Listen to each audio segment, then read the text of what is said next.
So, the first 3 days of practice here, we really tried to focus on fundamentals. I think everybody's got to practice with a plan, a sense of purpose. Everybody's got to kind of reinvest into conditioning, reinvest into fundamental techniques, discipline to execute, blocking, tackling. All will translate into positive performance in the game. And I think it's, hard to carry the momentum from the season to a game when you got almost a month, between games. So players really have to reinvest in, all those things. The players did a good job, in the 2 weeks in between and finals week.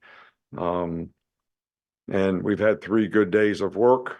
So we want to continue that for the next 4 practices. And, hopefully we'll get closer to where we need to be in terms of being able to go play like we're capable of playing, in this game. It's a great opportunity for our players. It's a great challenge for them, but, you're not really owed anything when you play in these games. It's like a 1-game season when you're playing in the playoffs. So we got to put everything into it we can, and everybody's working hard to try to do that.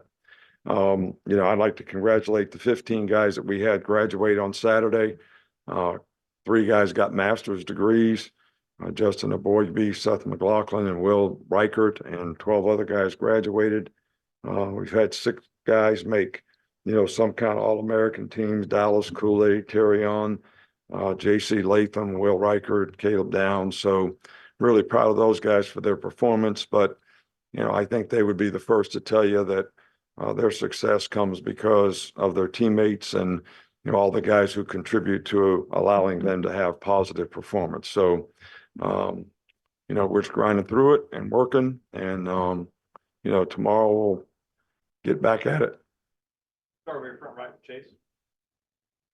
I want to ask you about the self-scouting and tendency breaking stuff that you do as a staff normally during an idle week. Is that an exercise that gets repeated to some extent at this time of year ahead of a bowl or a playoff? There's no question about it.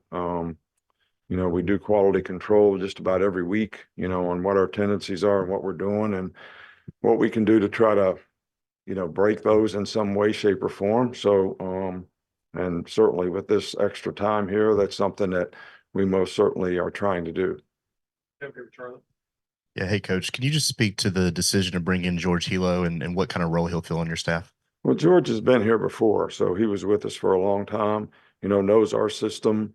I think every year that, we've been in the playoffs, we've, tried to bring somebody in primarily because, we spent 2 weeks really on the road recruiting. So somebody to do a little extra work that has good experience.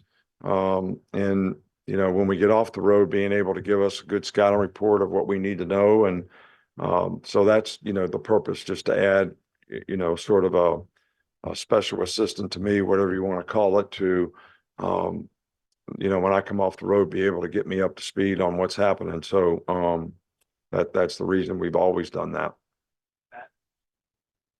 Given everything that's come out about Michigan this season, are you planning on doing something different with the signs in this game? Not really. We always change things up a little bit, but we're focused on what we have to do to try to get good execution, and we're not really concerned about any of that stuff. Right here with Kenny. Good evening, Coach. Hope you're doing well. How has Jason McLennan progressed since the SEC championship game? He's getting better. I think it's probably still too early to tell. He's getting ready to do dry land running and some things. So, he'll progress through the rest of the week, and, we see where he lands by the end of the week. Is the plan with Helow to ultimately replace him with Coleman Hutler, or is that on the table, or is he just strictly brought in for this?